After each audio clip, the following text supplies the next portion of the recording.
Texas is grieving right now. The pain, the shock of what has transpired these last few days has broken the heart of our state.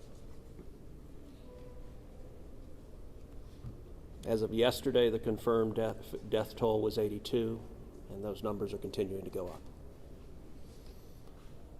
The children, the little girls who were lost at Camp Mystic, that's every parent's nightmare. Every mom and dad. Last week, we were picking up our daughter from camp here in Hunt. Our girls have gone to camp here for a decade. The Hill Country is an incredible part of Texas, part of the country. The natural beauty here is incredible. The camps that have raised generations of little girls and little boys and instilled character and love and faith are extraordinary institutions. And I'll tell you, the pain in our state, and it's every part of the state. You've got Texans from all over the state who were here celebrating the 4th of July. A week ago, this was a time of great celebration. You're dropping your little girl off at camp, your little boy off at camp. You're celebrating Independence Day. You know that your child is going to be swimming and canoes and horseback riding and doing archery and making lifetime friends. And then suddenly it turns to tragedy. For the last several days, I've spoken to multiple parents scared out of their mind. Do you know anything? Where is my daughter? There's still 10 girls and 1 counselor from Camp Mystic that are unaccounted for. And the pain and agony of not knowing your child's whereabouts, it's the worst thing imaginable. But I want to say, in the face of all of this, it is simultaneously inspiring. Every time there's a tragedy, every time there's a natural disaster in Texas, Texans come together. Texas is a big state. We got 31 million people, and we have hurricanes, we have tornadoes, we have wildfires. Tragedies hit this state, natural disasters hit this state, and without fail, 100 out of 100 times when that happens, we see Texans coming together, helping each other, engaging in acts of heroism. There have been over 850 high water rescues since this flooding began. 850. You look at extraordinary stories of Eagle Scouts pulling campers out of harm's way. I was just hearing a story of one counselor whose head was right at the water holding up 2 mattresses with campers on those mattresses. That kind of courage, that kind of selflessness. And then there are the first responders. The local first responders, I want to thank every one of the first responders at the local level, at the city level, at the county level, at the state level, at the federal level. In the first few hours of this flood, I was on the phone with Governor Abbott, I was on the phone with Lieutenant Governor Dan Patrick, I was on the phone with Nim Kidd, the head of the Texas Department of Emergency Management, and then I called President Trump. I called President Trump. He was having dinner at the time. It was still early in what was transpiring. And I wanted him to know, I said, Mr. President, everything we're hearing right now, this appears to be bad, really bad. There may be a very significant loss of life unfolding right now in Texas. And I will tell you, the President said, Ted, anything Texas needs, the answer is yes. Whatever assets you need, whatever resources you need, yes, let us know, and we will provide everything. Within hours, we had helicopters, over 12 helicopters in the air. National Guard, DPS, game wardens, Coast Guard, doing search and rescue, reaching down. We've all seen the videos of little girls being pulled up, hoisted out of harm's way. Incredible courage and heroism. Search and rescue is the first stage. But the process of coming together and rebuilding is going to take longer. And I will say to all the grieving families, to all of those who've gotten the worst news imaginable, that your little girl, she's gone.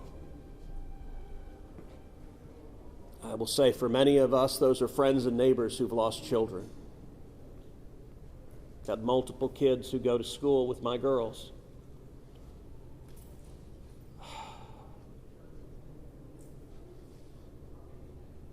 The mayor asked for prayers.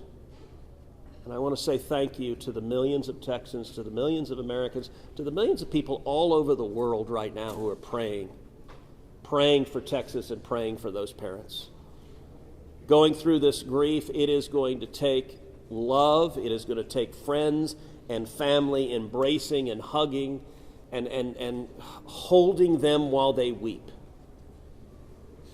And it's going to take the church. With every disaster, one of the things we see here in Texas is the church steps up and the church helps and the church feeds and clothes and comforts. This morning I met with a group of chaplains who've been going through the incredibly difficult process of talking to mom and dad after mom and dad who just lost the most precious person they ever knew. And those chaplains are just trying to love them and show God's love. So I want to say we will come through this. To those in the midst of grief right now, that might seem hard to fathom. But Texas will come through this. And I just want to say thank you. I want to say thank you to these gentlemen here who are working. They are not sleeping. They are working every day. Thank you to the families. Thank you to the Salvation Army. Thank you to everyone who is just reaching out and saying, how can I help? We will come through this, and we'll come through this together. Thank you. And now we'll take questions. Senator, you talked about how you know kids here, how you've taken your own kids to camp. Was it ever communicated to you that there was a need, that it was a priority to have a warning system so people had a chance to escape something like this? Well, listen, I think anytime you're dealing with major rivers, there's a risk of flooding, and there's always been a risk of flooding, particularly on the Guadalupe River. I will say, in the wake of every tragedy, there are things that are predictable. One of the things that's predictable is that you see some people engaging in, I think, partisan games and trying to blame their political opponents for a natural disaster. And you see that with a hurricane, with a tornado, with a wildfire, with this flooding, where people immediately say, well, the hurricane is Donald Trump's fault. Look, that I think most normal Americans know that's ridiculous, and I think this is not a time for partisan finger-pointing and attacks. Now, after we come through search and rescue, after we come through the process of rebuilding, there will naturally be a period of retrospection where you look back and say, okay, what exactly transpired? What was the timeline? And what could have been done differently to prevent this loss of life? And that's a natural process. I think it should not happen in a bitter and partisan sense, but it should happen in a reasonable sense of saying, what lessons can we learn? And I will give an example. Houston's my hometown. If you live on the Gulf Coast, we get hurricanes. That's part of living on the Gulf Coast as hurricanes hit. And I do think Texas as a whole has learned over time how to deal more effectively with hurricanes. And so you look here, we know the National Weather Service put out an emergency warning just after 1 a.m. and a second emergency warning just after 4 a.m. Now, obviously, most people at 1 a.m. and 4 a.m. are asleep. And so I think we will have a reasonable conversation about, are there any ways to have earlier detection? And some of that, the limits of a flash flood, they're very difficult because they can arise so quickly. But everyone would agree in hindsight, if we could go back and do it again, we would evacuate particularly those in the most vulnerable areas, the young children in the cabins closest to the water. We would remove them and get them to higher ground if we could go back and do it again. Obviously, everyone would. The people in RVs by the river's edge.